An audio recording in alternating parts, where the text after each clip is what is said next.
Joollee shawaa kabaa yaa ilmaan salaalee isinii jechaan arraa gadda keessa oolee diinaatu lubbuu teessan nurraa isin qalee arraas oromoo du'aa yoom jalaa baate kalee waan hin ju'uun dhabii anafaan wallaalee guyyaan rakkoo malee oromoodhaaf tole yoomi laata barrii gammachuudhaan bullee yoomi dhaabbata nurraa rabbi du'aaf uleen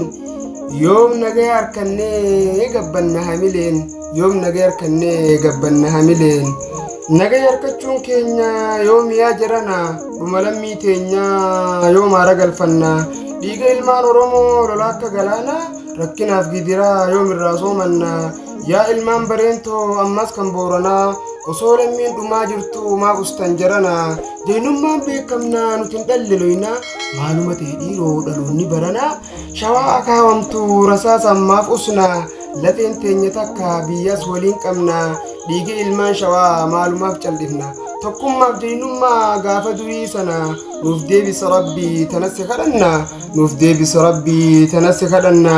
dhiiga dhangala'u akka bishaan lagaa callifnee maalaaf lammitti alagaa callifnee maaf laallaa lammitti alagaa waliif tumsuu dhabuun beekaa nama diigaa gargaarsa ummata shawaatiif namayyuu mee fiigaa waraabessaa shanyii kunoo dhiiga dhugaa lubbuu fi qabeenya gumaachuuf nu eegan kan gammoojjiif baddaa kan gaaraa fi lagaa kan keessaa fi alaa sittiin hima dhugaa loynummaan sheemiidha dhorkadhaa alagaa loynummaan sheemiidha dhorkadhaa alagaa lammiin ofii gaaddisaa tana waa wallaallu ummanni keenya dhume haa ittiin laallu dhuma lammii teenya dubbachaatuman oollu furmaanni ol kaanee diina keenyaan lolu taa'uuf kaatee loluun bar walin madaalu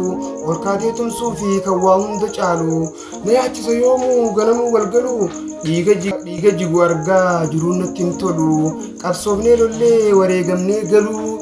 nagayaan dhulfannee nagayaan oollee buluu waan lameen kanarratti akka waliif gallu waan lameen kanarratti akka waliif gallu osoo ummanni keenya dhumuu garaa waan hunciisu qaaniidhaa qaanfadhaa oromoon callisuun biyyee fi lateete safuudhaa bardhiisuun shawaa dhumaa jirtu gurraa hin dhageessu manni abbaa qabu rooba waan dhimmisu osoo abbaan jiru waraabessiyuu sun xiinxaliimee laali naman qaanfachiisu sodaa malee namuu roorroo waan callisu qabsoo malee karaan tokkolleen nun baasu keenya kun dhaloonni wanni ni leellisu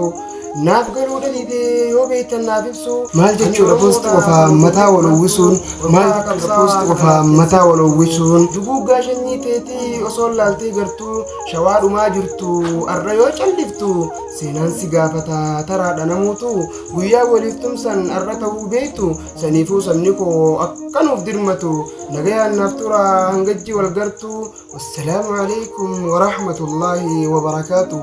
wassalaamu alaikum warahmatullaahi وبركاته